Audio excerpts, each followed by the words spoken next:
খুলনা এক আসনে জামাতে প্রার্থী কৃষ্ণনন্দী ইসলামী সংগঠন থেকে এরকম একজন প্রার্থী দেওয়া কতটুকু যুক্তি করে?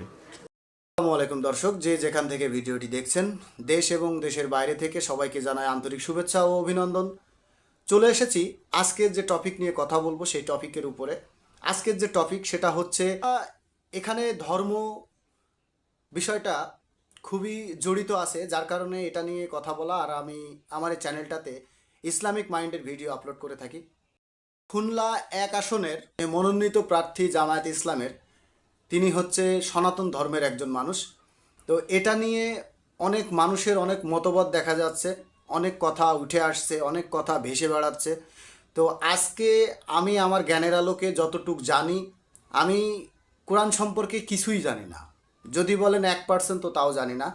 তো যদিও আমি মুসলিম, ইসলামকে নিয়ে ভিডিও আপলোড করা, তো যার কারণে আমি এটা নিয়ে কথা বলবো। তো চলেন আগে একটা ফুটেজ দেখাই। খুলনা এক আসনে জামাতে প্রার্থী কৃষ্ণনন্দী ইসলামী সংগঠন থেকে এরকম একজন প্রার্থী দেওয়া কতটুকু যুক্তি করে? তো নবীজিরে মক্কা মদিনা তৈয়বা হিন্দু বৌদ্ধ খ্রিস্টান ইহুদি নাসারা সবাই ম্যান্ডেট দিছে। তো সেটা কি, সে যদি কোরআনের আইনের পক্ষে ভোট দেয়, ইমান আনা তো তার শর্ত না। রাজনীতির ভাব যদি বলে যে ভাই যদি জামাত সরকার গঠন করে, ইসরায়েল যদি জামাতের সাথে সে চুক্তি করে, হিন্দু ভাইরা এমপি হবে, অসুবিধা কি? এটা কথা কয় না। আইন পরিষদে সে সদস্য হবে, ওয়েলকাম। বুঝবা জামাত যেটা বুঝছি এটা তোমরা 200 বছর পরে বুঝবা। তুমি মদিনা সনদ কিভাবে ছিল, হুদাইবিয়ার সন্ধিটা কেমন করে করছে, এখানে তো সব পররাষ্ট্র স্বরাষ্ট্র সকল চুক্তি এখানে। হুদাইবিয়ার সন্ধি সব চুক্তি মুসলমানের বিরুদ্ধে। আল্লাহ কইরা ফাতেহুম মুবিন। সাহাবীরা কয় ওমর রাদিয়াল্লাহু তাআলা আনহু হুজুরের কোত্তা টানতে আছে, কয় আপনি সত্য নবী না? সত্য হতো কত, তাইলে আপনি কাফেরকে চুক্তি কেন? আমরা হজ করতে আসছি, আমরা ফিরে যাব না। তারপরে মোসা আপনি কোনো, আরে সুন্দর নামটা মনে আসতেছে না, উনি মুসলমানদের পক্ষে চুক্তি লিখছে আলী রাদিয়াল্লাহু তাআলা আনহু।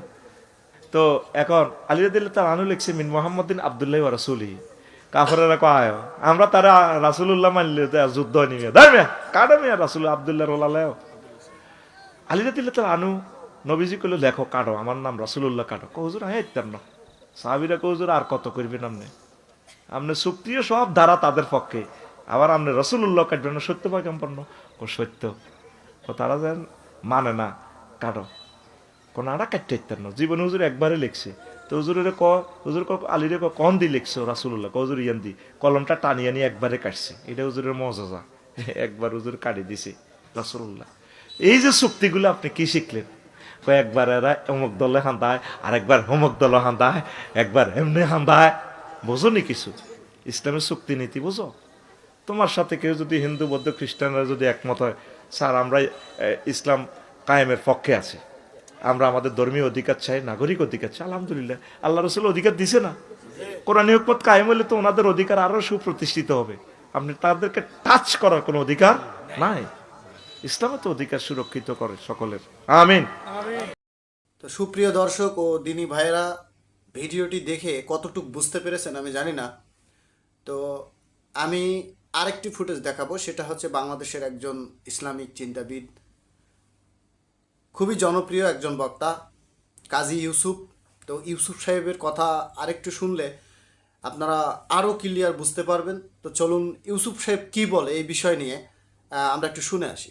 কোন মুসলিম সংগঠন অমুসলিম ব্যক্তিকে নির্বাচনের প্রার্থী বানাতে পারে কিনা জানালে খুশি হব। وقال رجل مؤمن من آل فرعون। ফেরাউনের পার্লামেন্টে মুসা আলাইহিস সালামের একটা লোক ছিল। কার পার্লামেন্টে? সূরা মুমিন আছে না? সূরা মুমিনের মধ্যে এই পার্লামেন্টারিয়ানকে কেন্দ্র করে পুরা সূরাটার নাম হয়েছে আল মুমিন। সে ফেরাউনের পার্লামেন্টের সদস্য ছিল। সে যে মুমিন ছিল ওটা উপরে কেউ জানতো না, ভিতরে ভিতরে কি ইমানদার। নবীজি খাঁটি কাফের আবু তালেব, ঠাকুর, আরবদের মূর্তি পূজার ঠাকুর ছিল আবু তালেব। সে ঠাকুরের বাসায় 13 বছর থাইকা নবীজি ইসলামী দাওয়াতের কাজ করছে। তারে দিয়া শেল্টার নিছেন, তারে দিয়ে আবু জাহালদেরকে ঠেকাইছে, ঠিক নেবে ঠিক? তো আবু জাহালরা এই যুগে আছে না নাই? তো এরকম দুই একজন আবু তালেব ঠাকুরকে যদি আমরা রাখি, সাথে সমস্যা আছে, সমস্যা আছে।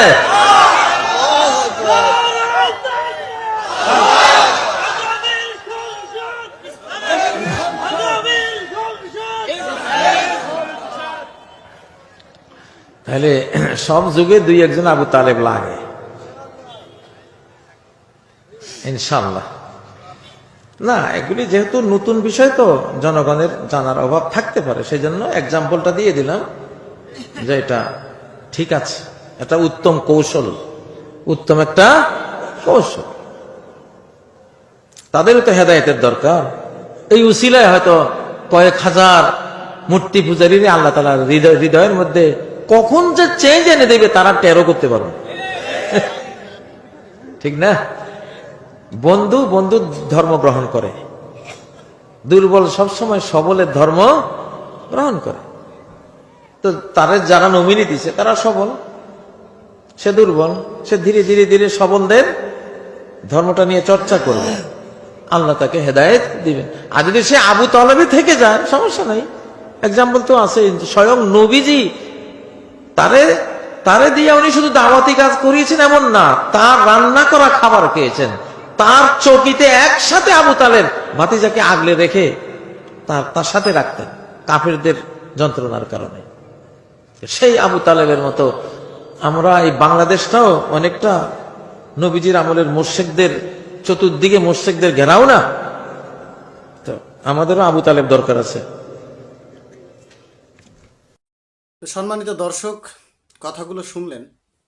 ইসলাম কায়েমের উদ্দেশ্যে বা ইসলাম কায়েমের জন্য কখন কোন পদক্ষেপ নিতে হয়েছে বা কখন কোন পদক্ষেপ নিতে হবে, এটা যারা কোরআন চর্চা করে, যারা ইসলাম চর্চা করে, যারা ইসলামের ইতিহাস সম্পর্কে জানে, একমাত্র এটা শুধু তারাই বুঝতে পারবে। তো আমরা যারা কোরআন বুঝি না, ইসলামের ইতিহাস সম্পর্কে জানি না, আমাদের ভিতরে একটা কৌতূহল থেকেই যায়, আমাদের ভিতরে একটা প্রশ্ন জাগ্রত হয়েই থাকে যে এটা কিভাবে সম্ভব, এটা কেন হলো। তো ইসলাম প্রচারের জন্য দুই হুজুরের বক্তব্য শুনলেন। তারা কিন্তু ইসলামের ইতিহাস নিয়েই কোরআনের আলোচনার মাঝ দিয়েই কিন্তু এর সমাধানটা বের করে দিয়েছেন। তো তিনি সনাতন ধর্ম অবলম্বী একজন মানুষ, সে তার ধর্ম পালন করবে, সেও পার্লামেন্টে যাবে, ইসলামের সাথেই যাবে। তো সে তার ধর্ম পালন করবে, ইসলামের গতিতে চলবে এবং পার্লামেন্টের গতিতে চলবে। এটা খারাপ কিছু না, এটা খারাপ নিয়ে ভাবার কিছু না। তো আমি সবাইকে বিনীতভাবে অনুরোধ করব যে এই ভিডিওটি যারা দেখছেন, যেখান থেকে দেখছেন, বেশি বেশি শেয়ার করে দিবেন। যারা অজানা যে ব্যক্তিত্বগুলো রয়েছে তারা যাতে জানতে পারে, তারা যাতে বুঝতে পারে। এবং যারা খুলনাবাসী আছেন, বিশেষ করে খুলনার মানুষ, আপনারা ইনি যতই সনাতন ধর্মের মানুষ হোক না কেন, মার্কাটা যদি দাড়িপাল্লা হয় অবশ্যই তাকে ভোটটা দিবেন, এই আশাবাদ ব্যক্ত করে আমি দাড়িপাল্লার জন্য ভোট চাইছি না, আমি ইসলাম কায়েমের জন্য আপনার মতামত চাইছি, আর এটা হচ্ছে ভোটের মাধ্যমে। তো এই বলে আমি আমার সংক্ষিপ্ত কথা শেষ করছি।